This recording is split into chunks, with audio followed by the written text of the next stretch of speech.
your work. You don't seem interested in like trademarking things and like perhaps receiving credit or developing your own kind of brand. And I know that you've consciously chosen not to use a business model for your work in terms of getting it out to the world. So why is this, and how do you remain connected and yet independent? Because you're you're like the punk rock Buddhist yoga guy, right? So You know, it's funny that you said that because I even laugh now because I think it's great. I mean, there's the Dharma punks, hmm you know, and and Levine's great against the work, and then stream, there's and yeah, and then there's also hardcore Zen and yeah, Brad Werner's work and all yeah. that.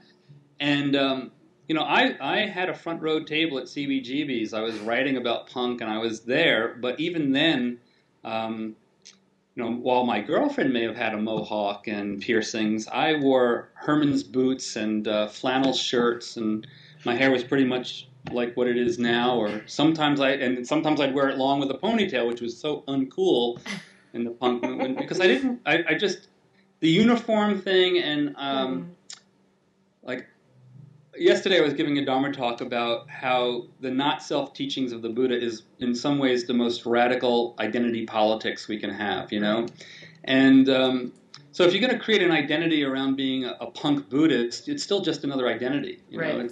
You create an identity around being a Buddhist even. I always tell people, you know, yeah, I'm an ordained Buddhist teacher and all this stuff, but I don't think it helps me to think of myself as a Buddhist, you know. Hmm And quite frankly, what I'm practicing to be is Buddha, an hmm awakened being, you know. And so um, the branding and the trademarking seems to be so reifying and concretizing something that if I started to brand myself, then I think I would become in some ways caged by that. You know, hmm Georg Feuerstein refers to the self as the self contraction, hmm and I see that happening with various teachers. You know, they come out with stuff, and I read a DVD, or I was at the Hong Kong Evolution Yoga Conference recently, and there was one teacher who I will not name by name because I actually forget his name. See how well it doesn't even work on me because I forgot his name. What I remember is that, you know, in his description for all of his courses, and I am not exaggerating, in each title, just the title of the workshop, there were no less than 3 SMs or TMs. hmm And I was like, I just found it kind of personally distasteful. And also, this idea of intellectual property is true to a degree, but I'm teaching Dharma. I'm teaching maybe my take on it, my experience, but I didn't create this, hmm you know. hmm And Yeah, we're merely so interpreters. You know, we yeah, interpret these ancient teachings, and they evolve with the times, I think, mhm. and they should be relevant. But I don't know. I mean, I have lots of opinions on this too. So, Well, I see what happens is, you know, like then like in many, you know, many of the teachers who do this, like a cult of personality yeah. develops around them as well. And I think that the TMs and the branding uh, fosters that. I mean, can you hmm imagine? You know, it just um, oh well. Personally, for myself, for instance, I really uh, maybe it's because of the teachers I've had, but really try to pull the rug out from any student trying to put me on a pedestal, Okay. you know, and have the sense of um, it's not about my personality, Hmm. you know, and I don't want it to be that, and so that's also part of the unbrand me.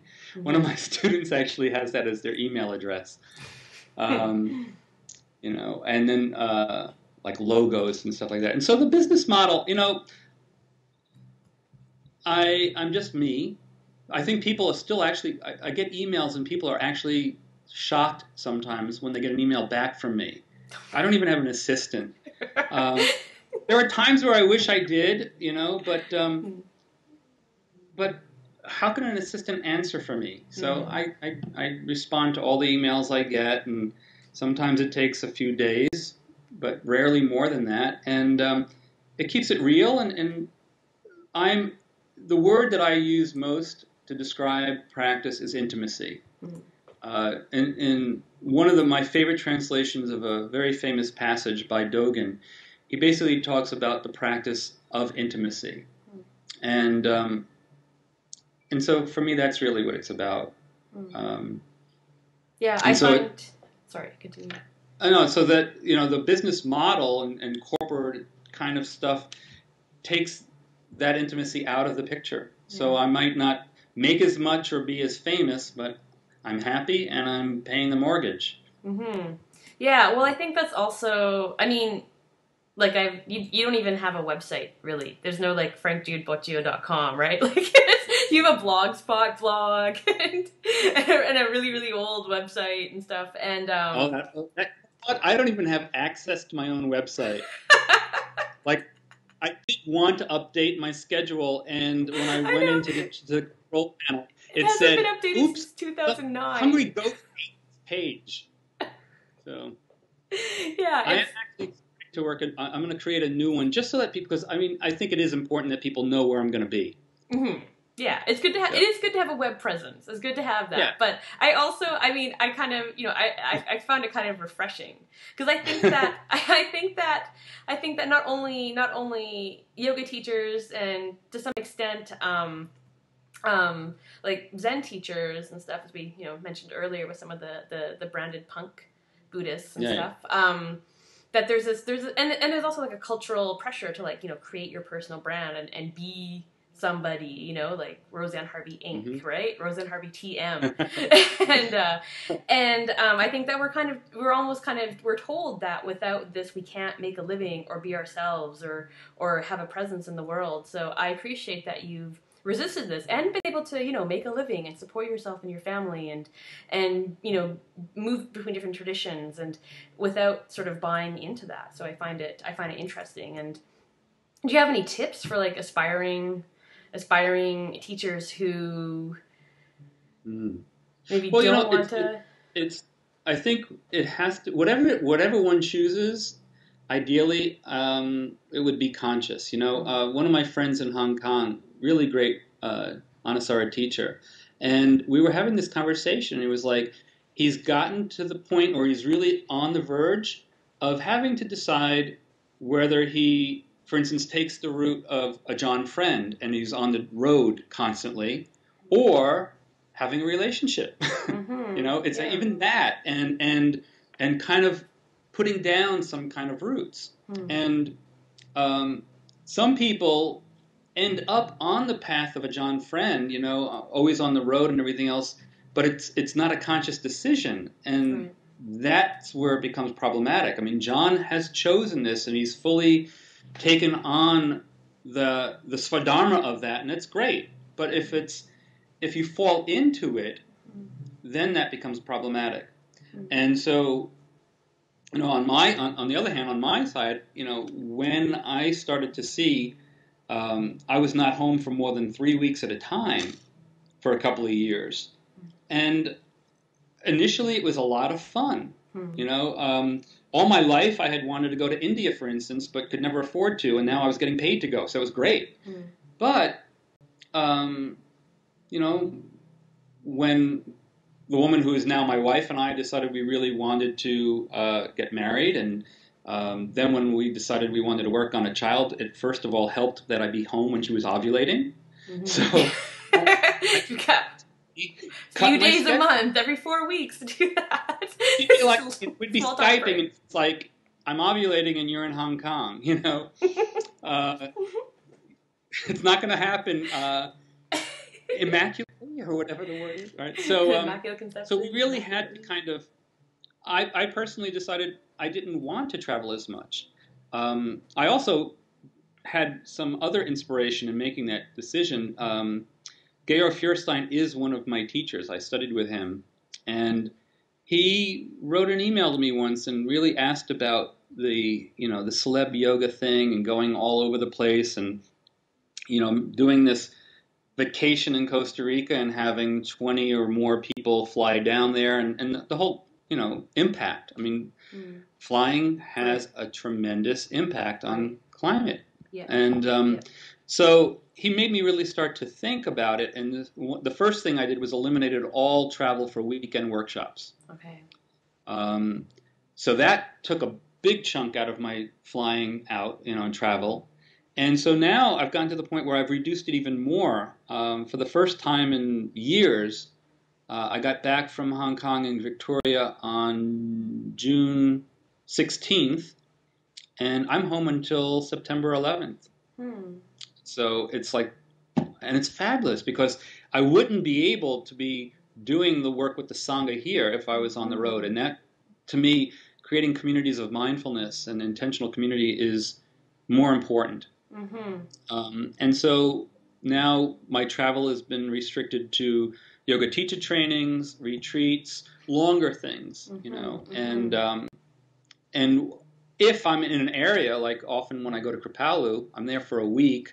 Mm-hmm. I'll do a weekend workshop before and after in that region, but I won't fly out just for weekends anymore.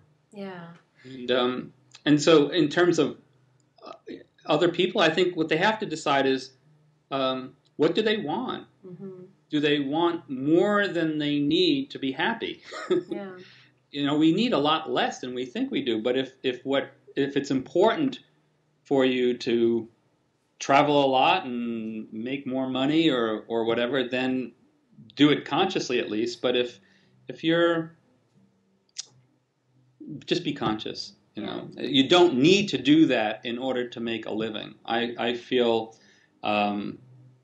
sometimes when I think back, in 1987, I had a film in the Berlin Film Festival, and if you had interviewed me then what I needed to be happy, um, it would have been a far cry from what I'm doing.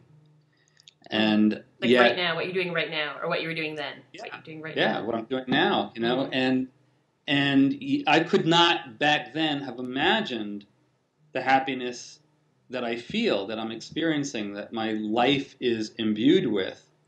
And that only came through making conscious choices and following following my heart. Yeah.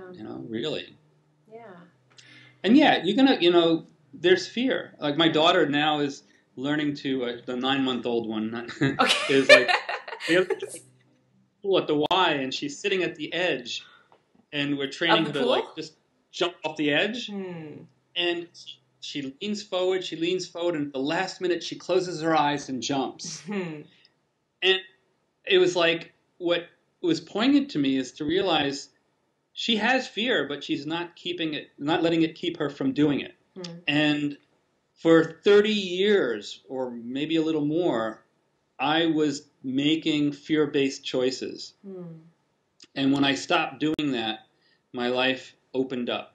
Hmm. And, so, there's going to be the fear, but you don't let that dictate your choice. Mm-hmm. In Zen, there's a story about what do you do when you're on the top of the 100-foot pole, and you take the next step. Hmm.